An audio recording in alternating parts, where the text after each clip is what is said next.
I read you didn't start playing volleyball until ninth grade. Is that true? That's correct. Yeah. Yep. How quickly did you realize that it could play this huge role in your life?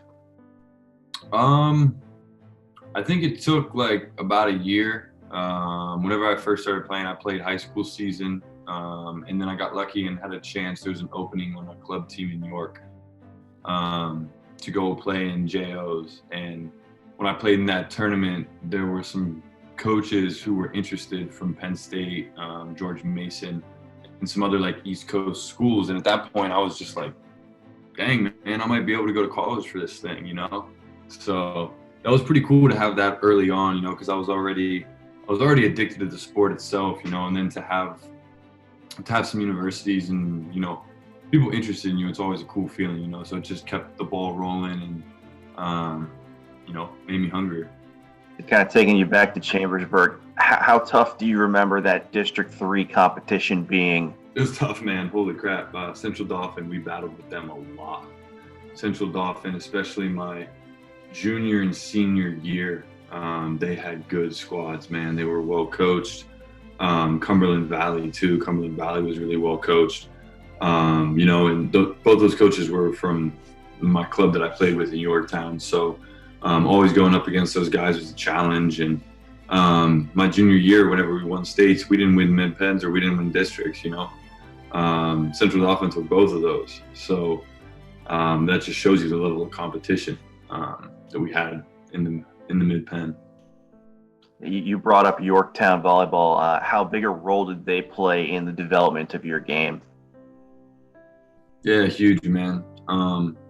You know, it was just the ability to have access to that next step. You know, high school is one thing, and you know that's where I got started. And you know, I thank them for everything that they did. And you know, I think having that club level to take that step and to play regionally, to play nationally, really helped expose me to the possibilities of, you know, what volleyball can be at the higher levels, you know, at a young age. And you go to these tournaments, especially JOs, and you know, you're 16 and you're watching the 18s and you're like, wow, we can go there, you know. And it's just kind of, you're always looking forward, always looking forward, always looking forward.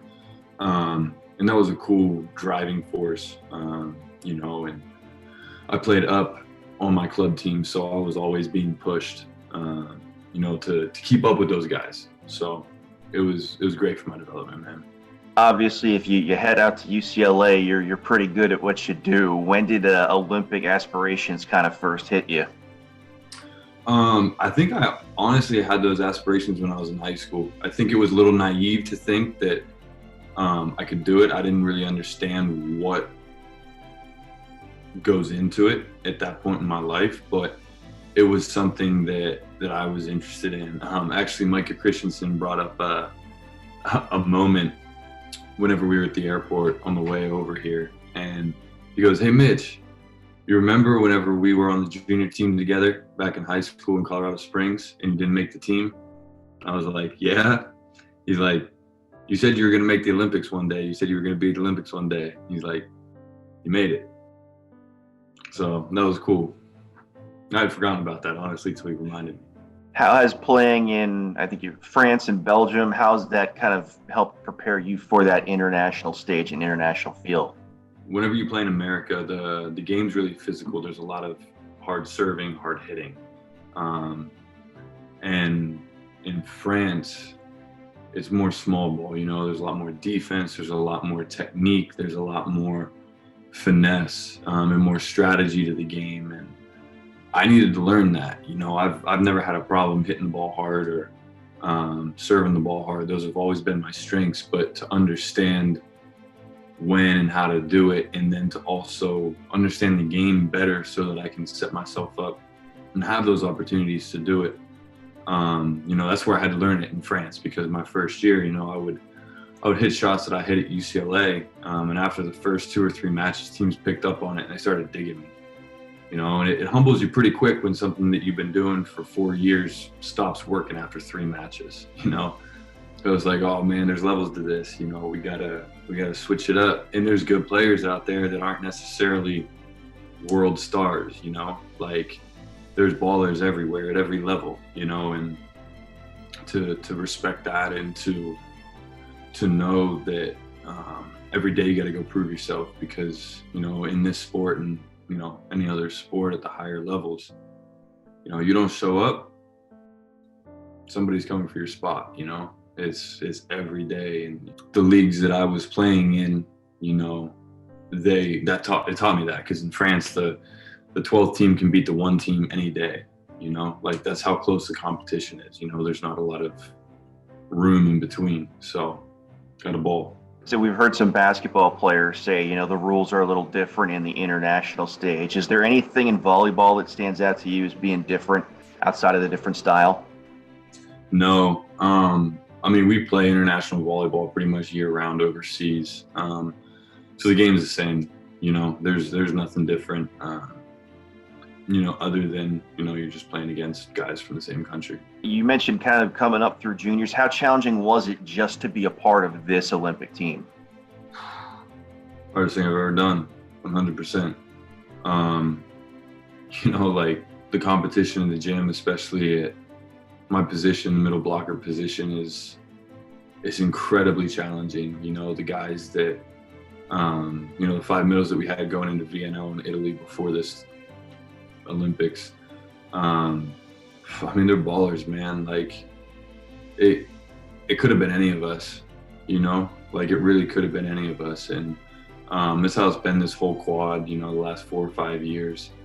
You know, our position is so competitive, and everyone brings a little something different to the table. And you know, it's challenging to compete against guys that, you know, you're friends with for a spot that, you know, is going to ultimately change your life. You know, like there's a lot on the table, there's a lot on the line, and, you know, it takes special people to be able to work together. You know, and even after the decision was made, you know, guys sticking around and getting after it in the gym, you know, and pushing us who aren't going, you know, who are alternates. It's not an easy thing to do, you know, and I can't imagine, you know, what it's like for them, you know, to practice for 2 weeks, not knowing that they're not going to the Olympics. But yeah, I mean, it's just super stressful, you know. I think the physical side of it was relatively easy. We've trained for 5 years for this, so it's not that tough, but the mental and emotional side is gnarly. It takes a toll. It's a lot, man. It's a lot. Said athletes are creatures of habit, so how tough was it to have to rest for a whole extra year after the Olympics were postponed? I have mixed feelings about it, to be honest with you. I was ready to rock and roll in March whenever the pandemic was hitting. I felt like I was starting to peak and get into a really good spot physically and mentally and emotionally, that I had never been at, you know. And I was like, I'm going to be prepared, you know, going back. And then of course everything hit, and, you know, at first I was like, all right, we'll have a month and then get back to it. You know, I can lift and, you know, get strong before I get back on the court. And yeah, it was in an interesting point in my career too, because I had really only had 1 summer with the national team prior to COVID hitting. So I felt like this gave me a little bit more time to show what I'm capable of, to develop, to mature. So I think in some ways it helped me. In other ways it's also really challenging, because that stress that, you know, I started to feel in March of 2019 or 2020, I'm sorry. You know, it's like you feel a little bit of that and then it completely goes away, because it's 4 or 5 months of not doing anything, and then you got to work your way back into it. And to go from living a normal life where, you know, it's not very stressful, you wake up and, you know, you go throughout your day, you don't have to worry about performing, to get back into that was really challenging. It's a constant stress. It doesn't really ever go away. And to have a break from that was really nice, but it's also like, it's something you got to train to constantly be under stress, you know, all day, every day, pretty much the whole year. So So now that it's finally here and you're over there, what was the mindset like, and what's the vibe like over there? It's a little bit mellow right now. We're not in the village yet.